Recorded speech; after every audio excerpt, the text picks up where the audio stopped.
This decade saw Hollywood turn to spaghetti westerns, psychological horror, and epics on a grand scale.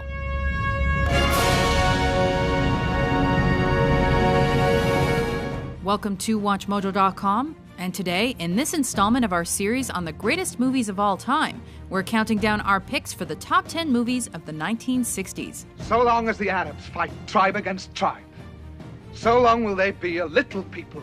For our series of the best movies of all time, we've chosen 10 movies per decade based on their iconic status, critical acclaim, box office success, and watchability.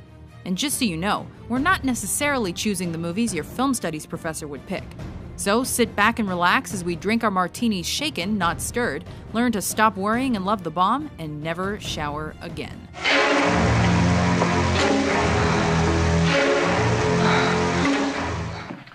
We seem to be a little short on brotherly love around here. Number 10, Butch Cassidy and the Sundance Kid. I never met a soul more affable than you, but you're faster than the kid. But you're still nothing but two-bit outlaws on the dodge. Starring Paul Newman and Robert Redford, and featuring a contemporary soundtrack, this wasn't your typical shoot-'em-up western. How many of you can bring your own guns? But in an era when the typical shoot-'em-up was falling by the wayside, that's exactly what the genre needed.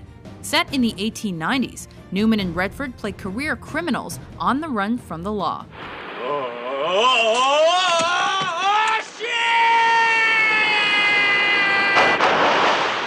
The film itself was propelled by the chemistry between the film's main stars, along with the Oscar-winning screenplay.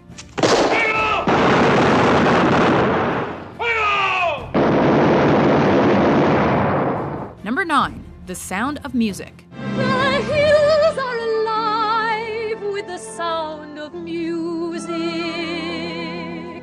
Based on a true story, this enduring classic is set in Austria as the Third Reich solidified its grasp on the region. Perhaps they would get further with you by setting their words to music.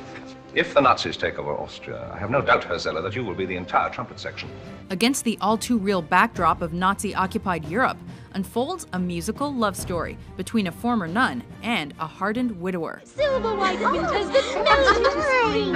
These are a few of my favorite things. When the dog bites.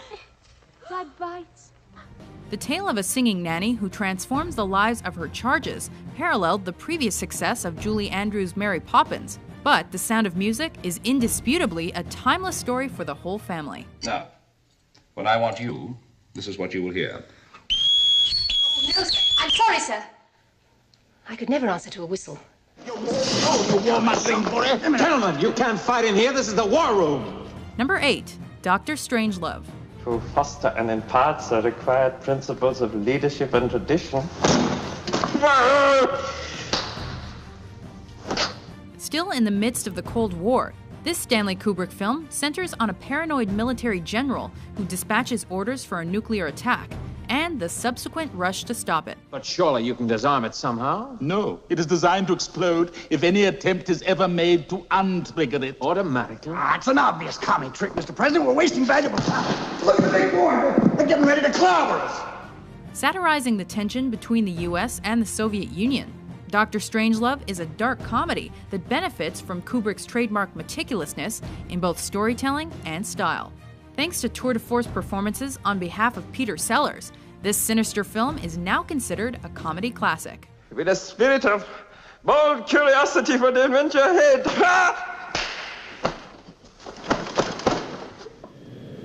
Who are you? My name is Pussy Galore. Number 7, Goldfinger. Auric Goldfinger. Sounds like a French nail varnish. Sean Connery dons the tux in the third installment of the James Bond franchise. 007 is after a criminal mastermind who's cooked up an elaborate scheme to devalue all the gold in Fort Knox. Well, if you explode it in Fort Knox, the entire gold supply of the United States will be radioactive for 57 years. Sometimes funny, always fast-paced, and always sexy, Goldfinger was one of the first true blockbusters, and was the first 007 flick to win an Oscar. It also became a prototype that the series, and similar genre films, adhered to for decades.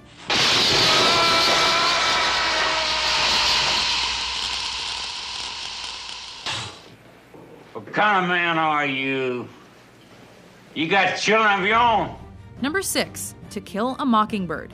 You never really understand a person until you consider things from his point of view. It's a coming-of-age tale with a dark topic at its core. He took advantage of me.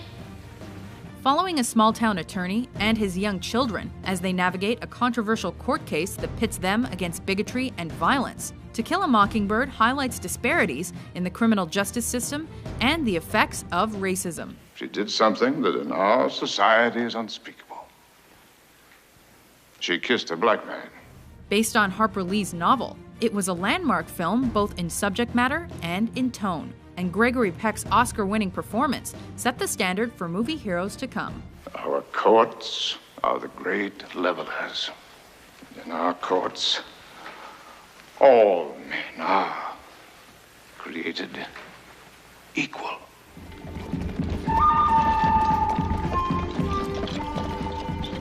Number 5, The Good, the Bad, and the Ugly. Whoever double-crosses me and leaves me alive, he understands nothing about Tuco.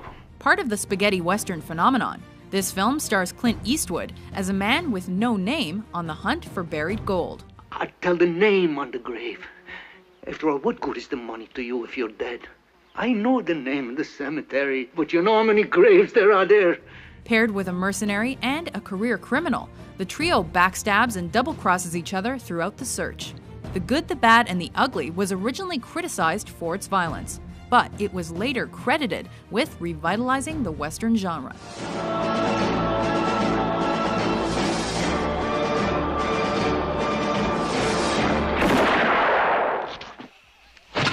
Number 4, Lawrence of Arabia. I believe your name will be a household word. The longest film ever to win the Best Picture Oscar, Lawrence of Arabia stars Peter O'Toole as the real-life British officer who helps lead an Arabic revolt against Turkish rule. What, in your opinion, do these people hope to gain from this war? They hope to gain their freedom. Epic in scope and expertly shot, the film is noted for its aesthetics and for the scale and intricacies of its plot. Released to wide acclaim amongst audiences and film buffs, this visually stunning, multiple Oscar-winning David Lean masterpiece is widely considered one of the best movies ever made. Number 3, The Graduate. Mrs. Robinson, you're trying to seduce me. It's the movie that introduced audiences to the joys of cougars. Do you find me undesirable? Oh, no, Mrs. Robinson. I think you're the most attractive of all my parents' friends. I mean that. With Dustin Hoffman as a college grad who's seduced by an older woman, but ends up falling for her daughter, this Mike Nichols comedy drama propelled Hoffman into the limelight and earned him an Oscar nod for his breakout performance. What are you going to do now? I was going to go upstairs for a minute. Oh, I meant with your future. Your life. Well, that's a little hard to say. With its melancholy Simon and Garfunkel soundtrack that perfectly punctuates the film's sense of youthful alienation, The Graduate tells the story of a generation. Hello, darkness, my old friend. Hello, Hal, do you read me? Number 2, 2001, A Space Odyssey. Do you read me, Hal? Affirmative, Dave. I read you. Stanley Kubrick's immersive exploration of man's evolution and voyage to space is regarded as one of film's greatest, but it received as many derisively negative reviews as it did positive ones. I hope the two of you are not concerned about this. No, I'm not, Hal. Are you quite sure? Established in 4 acts, the movie looks at man's prehistoric beginnings before focusing entirely on space exploration. Noted for its lack of dialogue, special effects, and dynamic visuals, 2001: A Space Odyssey established a strong cult following before becoming a renowned movie classic that transformed science fiction forever.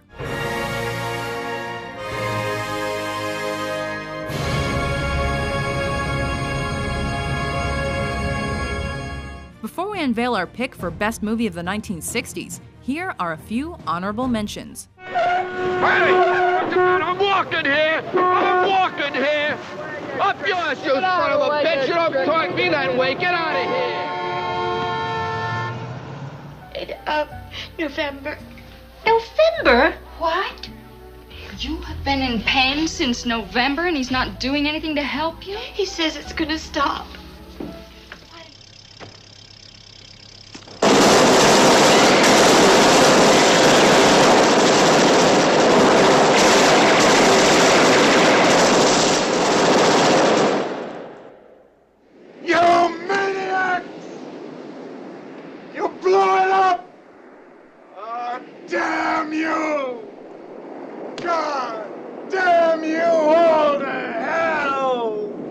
No, it's not.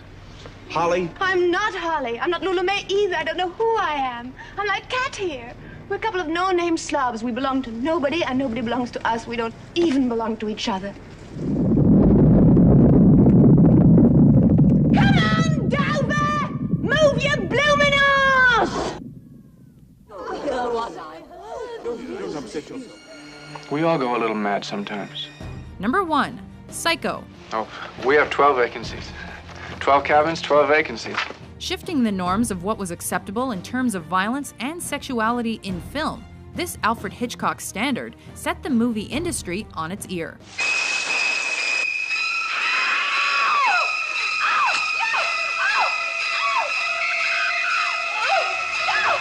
A young woman vanishes after stealing money from her employer, and her disappearance leads to the discovery of a gruesome secret.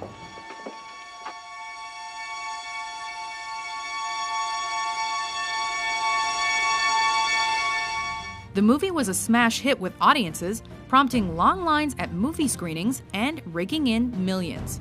Critics eventually warmed to the film, with Psycho earning 4 Academy Award nominations. They'll see, and they'll know, and they'll say, why, she wouldn't even harm a fly. Do you agree with our list? What's your favorite movie of the 60s? For more thrilling top 10s published every day, be sure to subscribe to WatchMojo.com.